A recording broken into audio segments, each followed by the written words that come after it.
Bonjour Pascal, merci d'avoir accepté l'invitation du Langeac Express pour faire découvrir les ateliers de la Bruyère.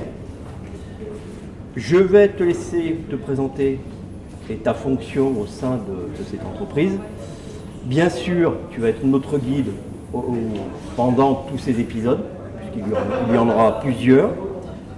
Et je tiens à préciser qu'on va présenter entièrement l'entreprise, c'est-à-dire tous les salariés, tous ceux qui sont en parcours professionnel, la structure, la fabrication. Donc, merci à toi. Merci à toi David, c'est très sympathique d'accueillir le Langeac Express, un média local. Donc je suis Pascal Lafont, ma fonction c'est d'être directeur des ateliers de la Bruyère. Donc les ateliers de la Bruyère, c'est une entreprise sociale apprenante qui fonctionne sur Langeac et sur SOG depuis maintenant une trentaine d'années, sur Langeac plus récemment. Donc ma fonction est de permettre à cette entreprise de fonctionner à la fois dans le volet entrepreneurial, création d'activités, mais aussi dans le volet social, permettre à des personnes d'avoir accès à une passerelle vers l'emploi, et puis aussi de mettre en place avec les collègues permanents, encadrants et chargés d'insertion des supports apprenants pour permettre aux salariés d'acquérir de nouvelles compétences. Avant de rentrer dans le vif du sujet, si je puis dire, as-tu un mot, quelque chose qu'on aura oublié pendant la préparation, ou as-tu quelque chose à rajouter par rapport à ce qu'on va faire, par rapport à tes attentes? Non, alors si, peut-être, c'est pas une attente, mais je trouve ça très intéressant d'avoir un média qui puisse venir, bien sûr interviewer, mais ça se fait assez régulièrement pour interviewer le chef d'entreprise, mais pouvoir rencontrer les salariés, leur demander ce qu'ils font, leur permettre de s'exprimer sur les tâches qu'ils mènent dans nos différents ateliers et sur leur parcours. C'est ce qu'on fera. Merci. Bien sûr, avec leur accord, puisque chaque personne qui sera vue ou interviewée, on aura, il faut savoir, on a l'accord. On demande l'accord précédemment. Personne n'est forcé. Ah ouais. Voilà.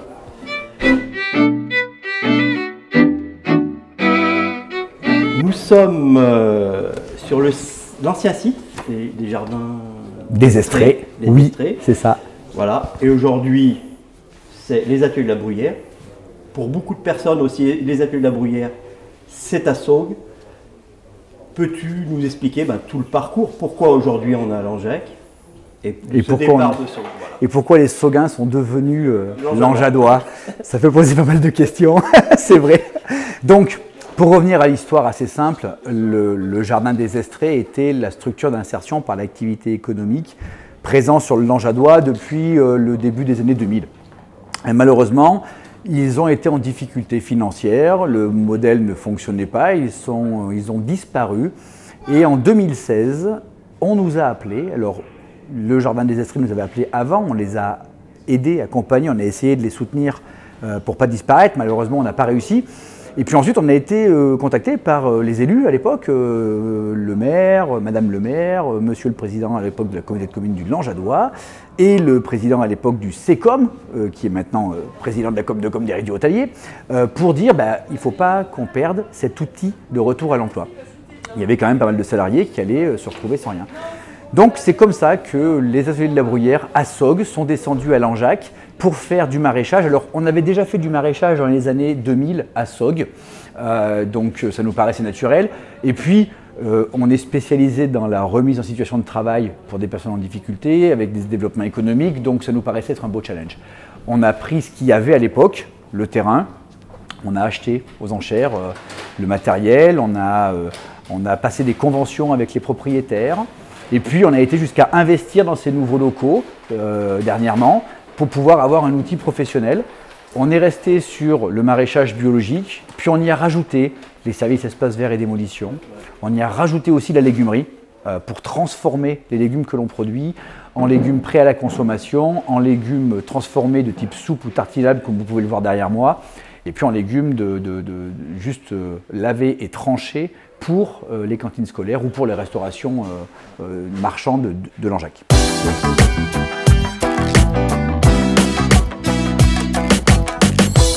Ouais, ils sont tous salariés. On est tous sur des contrats de travail. Hein. Il y a une réglementation pour cela. On a une convention collective et pour être bien précis aussi, quand on se présente comme entreprise sociale, bien sûr on a un statut associatif, mais on fonctionne comme une entreprise. Les mêmes cotisations patronales, salariales, les mêmes impôts, les mêmes taxes foncières qu'une entreprise. Donc du coup, on est avec un format où il n'y a que des personnes en contrat à durée déterminée ou indéterminée. L'ensemble des ateliers de la Bruyère, c'est environ une cinquantaine de salariés, dont 15 salariés permanents en contrat à durée indéterminée et donc 35 salariés en CDD, en contrat à durée déterminée, qui vont être sur une passerelle vers l'emploi, donc ils vont être là en transit entre 6 mois et 2 ans. À temps partiel souvent parce qu'ils le souhaitent au départ, et puis après s'ils le souhaitent, on les fait monter, on peut aller, certains salariés en parcours sont à 35 heures. Nos livreurs, je pense notamment, sont à 35 heures parce qu'ils ont acquis assez de compétences et assez de robustesse pour tenir le temps plein, quoi. Mais tous sont salariés. Sur l'Anjac, ça va être plus précisément 18 salariés, 20 maintenant en parcours de retour à l'emploi. On doit être à 8 permanents sur l'Anjac.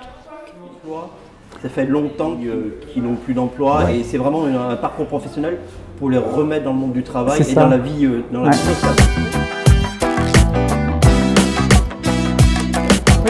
Notre fonction, c'est de permettre à une personne qui n'est en situation d'inemployabilité, si l'on peut dire, il ne travaille pas, il est demandeur d'emploi. Ça peut être tout type de personnes, ça peut être des jeunes qui n'ont jamais travaillé et qui n'y arrivent pas, ça peut être des anciens qui ont travaillé mais par les accidents de la vie ont des problèmes parfois musculaires, ne peuvent plus tenir leur poste, ça peut être des gens du cru ou des gens qui viennent de l'extérieur. Dernièrement on est intervenu avec le CADA parce qu'on a des personnes qui sont d'origine afghane. Donc c'est vraiment très mélangé et c'est une vraie salade composée, si l'on peut dire, si je peux me permettre. Et notre fonction, c'est avant tout de prendre des personnes qui ont envie de travailler, parce qu'on ne peut pas forcer une personne qui n'a pas envie à travailler, il faut être clair. Donc nous, ceux qui viennent, ils ont envie, mais ils viennent en lui disant « j'ai envie, mais j'y arrive pas pour l'instant, pour diverses raisons. Oui. Un problème de santé, un problème de mobilité, peut-être c'est pas le moment, peut-être, et souvent c'est le cas, une perte de confiance. Ils n'ont plus tellement confiance et ils se dévaluent. Donc notre travail, ça va être ça, de les mettre en situation de confiance, de leur prouver qu'ils sont capables de produire des richesses. Et du coup, après, logiquement, on peut aussi aborder la formation et l'accompagnement plus général.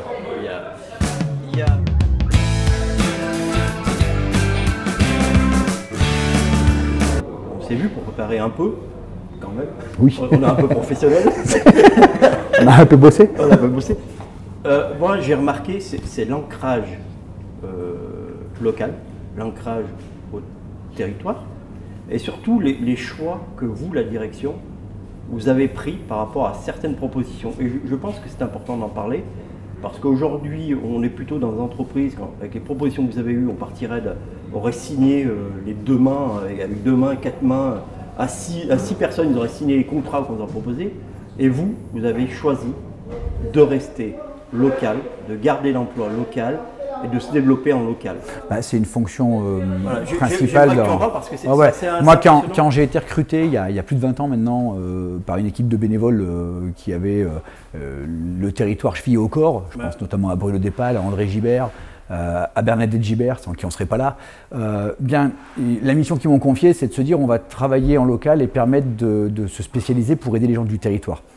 On a eu à un moment donné 2 choix en fait. On pouvait imaginer une stratégie de développement horizontal, c'est-à-dire qu'on sait faire ce que l'on appelle des ateliers et chantiers d'insertion, c'est-à-dire l'accompagnement de salariés en difficulté, et on nous a proposé d'aller le faire ailleurs, dans d'autres départements, dans ce département ailleurs, et on se l'est refusé parce qu'on s'est dit nous ce que l'on veut c'est pas devenir des spécialistes des chantiers d'insertion qu'on irait faire à Craponne, à Saint-Flour, dans l'Allier, dans la Loire ou dans Lozère. On s'est dit non, nous ce qu'on veut c'est être utile à ce territoire sur une stratégie de développement vertical, permettre de partir la personne du départ. Donc on a eu fait de l'action très très sociale, de la remobilisation sociale à l'époque avec les collègues de la com de Polaguet et de la Voûte, les chantiers d'insertion, mais aussi les entreprises. On ne se l'est pas refusé, donc du coup on est sur cette stratégie-là de permettre d'avoir une colonne, permettre à une personne qui est en difficulté d'avoir l'ensemble de ses services pour aller vers l'emploi. C'est pour ça qu'on a été jusqu'à créer une société à SOG, où on est dans une société, une SARL, on n'est plus du tout dans l'insertion. Mais c'est plutôt cette stratégie-là, et donc comme tu le dis, on est attaché à ce territoire et on ne le quitte pas. Et je crois, alors sans citer de nom, vous avez une proposition d'une entreprise leader dans l'insertion. Qui voulait oui, nous racheter une proposition avec des milliers d'euros de chiffre d'affaires, du millier de personnes. Et là même, encore, vous avez refusé pour garder l'ancrage local. Oui, bien, on a eu des propositions d'un grand groupe national, enfin national européen même, qui voulait mettre la main sur ce que l'on fait pour nous aider, bien sûr. mais en même temps, nous, ce qu'on y a vu, c'est qu'en nous aidant, on perdait la gouvernance. C'est-à-dire qu'on n'aurait plus eu à la tête de bénévoles ou autres. Ma situation de directeur aurait peut-être été meilleure d'ailleurs, mais on s'est dit non, ce qui compte, c'est qu'on ne veut pas perdre le pouvoir. On veut que ce soit le territoire qui décide pour le territoire et pas des décisions qui viendraient de l'extérieur. Parce qu'on s'est dit que si on a tiré parce qu'on est un peu innovant dans plein de domaines, notamment la laine, parce qu'on est très connu pour la laine, mais même pour la légumerie. Et on s'est bien rendu compte que peut-être qu'ils allaient nous absorber, comme ils disent, mais après on se serait trouvé peut-être à faire une légumerie à Saint-Étienne ou un lavage à Toulouse. Donc on a préféré rester petit chez soi. On s'est dit qu'il vaut mieux un petit chez soi qu'un grand chez les autres. C'est vrai, c'est ce qu'on dit. On arrive, tu vois, cette interview, on avait dit qu'on ferait 6-7 minutes, on a 11 minutes, mais c'est passionnant. Et on va. C'est que je parle trop, je le sais. On va terminer par 2 questions. La première, on va faire court parce que tout le monde en a parlé, c'est ce grand prix de la finance solidaire que vous avez eu. Juste un mot, alors c'est par rapport aux fonctions que vous avez eues, donc la lainerie, la légumerie, les jardins, la démolition. C'est général. Le prix Finansol, c'était vraiment l'idée, c'était de primer une structure de l'économie sociale et solidaire qui avait fait appel à la finance solidaire. Et en fait, ce qu'ils ont accepté dans ce qu'on leur a proposé, quand ils nous ont interviewé, ils ont interviewé plein de structures. Nous, on leur a vendu l'ensemble en fait. J'ai pas mis en avant l'un plus que l'autre. Je leur ai dit, nous, ce que l'on a chevillé au corps, c'est de pouvoir faire du développement économique pour financer l'action sociale. Et c'est ce qui les a fait tilter apparemment, d'après ce qu'ils m'ont dit. Donc voilà, ça a été très agréable. C'est une mise en avant. C'est intéressant parce que du coup, c'est vrai que c'est bête à dire, mais quand on passe dans un média comme Le Monde, voilà, on est plus reconnu à l'export, si on peut dire, sur Lyon, sur Paris.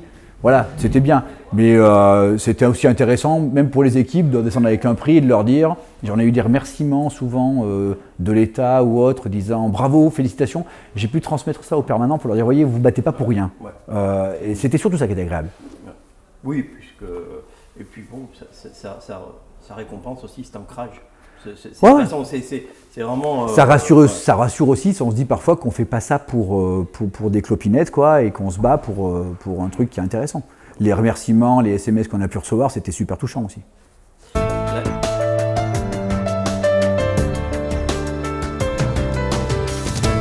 Alors la dernière question, qui n'est pas forcément une, mais qui est importante, c'est l'achat local.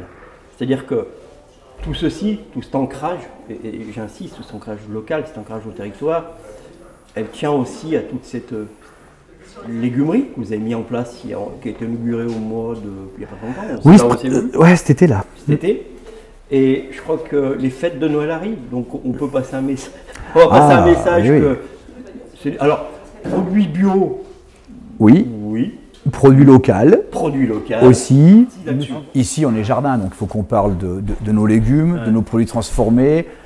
Ce qui est intéressant, c'est de mettre en avant un achat qui soit à la fois bio, parce que c'est des produits bio, local, et solidaire, parce que par ce geste-là, ça permet de stabiliser nos comptes, parce qu'on est sur une situation où il nous faut vendre. Et donc, vous pouvez, pendant ces fêtes de Noël, venir acheter durant les jours d'ouverture. Alors, on a été pas mal sollicité par des gens qui n'avaient qu'une seule ouverture par semaine. Ça y est, on peut l'annoncer officiellement. À partir du 13 décembre, nous serons ouverts les lundis, les mardis, les jeudis et les vendredis, toute la journée, de 9h30 à 15h, et non plus seulement le vendredi. Et donc, vous pourrez venir acheter les produits que vous avez derrière moi, que ce soit des soupes, des tartinables, des petits paniers de Noël. Et puis, ça peut être aussi un message pour nos collègues des collectivités, et notamment, je pense à la restauration collective. On fait du légume de 4e gamme ou du légume brut pour les cantines scolaires. On aimerait développer cela. Ça reste encore un peu balbutiant. Donc là, il y a peut-être un truc à faire pour que dans les cantines, nos enfants aient des légumes qui soient bio, locaux et transformés ici. Les restaurants privés jouent le jeu. Joue bien le jeu, je pense au Trèfle à 4 feuilles, je pense avec Guillaume, je pense à Renault, au Pan de Costé, je pense au Bandit Burger, à Issa Burger. Enfin, c'est intéressant parce que justement, on se la joue locale et ça tourne et on s'entraide. Donc maintenant, il nous manque juste un peu quelques collèges et écoles. S'ils pouvaient jouer le jeu, ça serait pas mal. Ça serait pas mal. Voilà. C'est important parce que c'est l'économie locale qui est en jeu. C'est cette structure pour qu'elle reste à Langeac, qu'elle se développe. C'est ça. Oh oui. Oh oui, on a fait une étude il y a quelques temps, il y a 2 ans, sur l'impact local qu'on pouvait avoir. C'est-à-dire qu'on se disait, pour 1 euro de prestations publiques, parce qu'on a des prestations publiques, on est financé, parce qu'on vend des prestations publiques à l'État, au département, à la région, à la Comcom, on se disait il fallait montrer l'efficience du dispositif. On a été surpris de voir que pour 1 euro qu'on percevait de soutien public, de facture publique, on allait chercher 4,9 euros ailleurs. Et tout ça pour le territoire, parce qu'en fait, nous, on a à cœur, même si parfois on m'en fait le reproche, ça coûte plus cher, on achète majoritairement local. On joue le jeu, les fournitures pour les espaces verts, tout ça, c'est en local.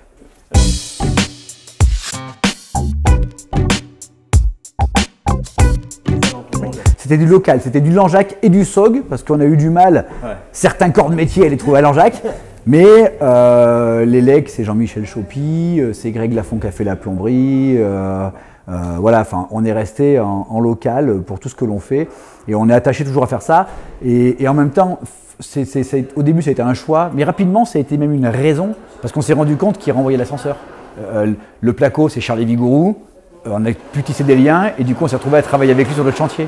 Donc c'est super intéressant aussi, quoi. C'est gagnant-gagnant. Gagnant-gagnant. Merci. Merci à toi. Pascal, pour cette première partie. On va se retrouver sur une deuxième partie qui va être, alors on ne met pas un ordre précis. Ce qu'on s'est dit, c'est que c'est vraiment présenter cette structure qui est importante à Langeac. Ben merci. Voilà. Et puis de venir un jour où il fera un peu plus beau pour voir le jardin au printemps, quoi. Ouais, bon, merci. Merci à toi.